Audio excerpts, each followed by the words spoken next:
Millions of tourists visit St. Peter's Square every year, drawn to its art and its spiritual legacy.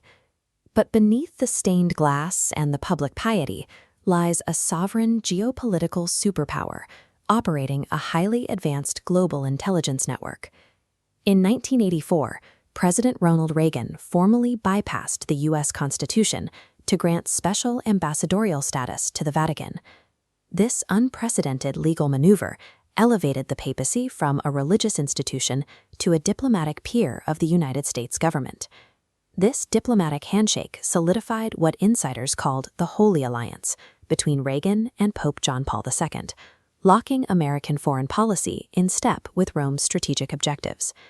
Bringing the papacy to the table as a sovereign peer to the United States was the culmination of an agenda spanning centuries, a slow, methodical campaign to compromise American independence and establish hidden oversight. The architects of this long-term strategy are the Jesuits. Banished by Pope Clement XIV in 1773 for their relentless political meddling and subversion across Europe, they survived underground, plotting a ruthless campaign for global reclamation. Today, they command a strict hierarchy. Orders flow from the Pope and Jesuit General, executed globally by proxy networks, the Knights of Malta, Opus Dei, and Freemasonry. By infiltrating American courts, banks, and government, these networks work to systematically dismantle constitutional liberties.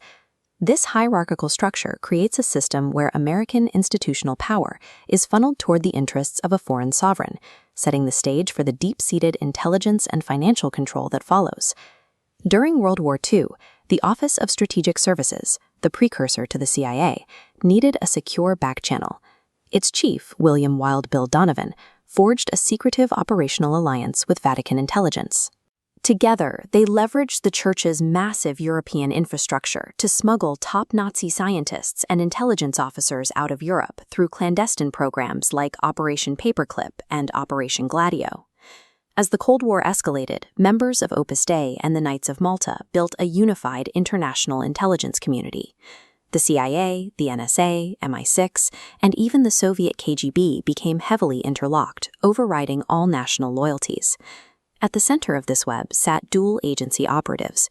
James Jesus Angleton managed counterintelligence for the CIA and the Mossad, while Kim Philby bridged MI6 and the KGB.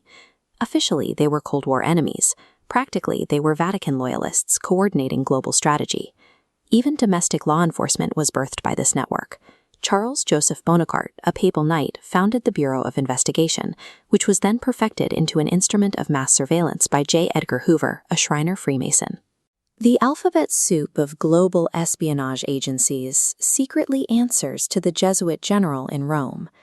The ideological conflicts and spy games of the modern era are carefully managed illusions. In the United States, this power manifested through Francis Cardinal Spellman, the Archbishop of New York. Known as the military vicar of the American Empire, his political authority easily reached the Oval Office. Spellman exercised domestic control through proxies like J. Peter Grace, the head of the American branch of the Knights of Malta, who leveraged immense corporate capital and industrial monopolies to shape federal policy. Public perception was heavily managed by another Knight of Malta, Henry R. Luce. Through his publishing empire of Time and Life magazines and his deep ties to the Council on Foreign Relations, Luce dictated exactly what the American public read and believed. This monopoly over the press provided the necessary cover for the syndicate's most aggressive domestic interventions, leading researchers to conclude that this same media apparatus was used to bury the truth behind the assassinations of Abraham Lincoln and John F. Kennedy.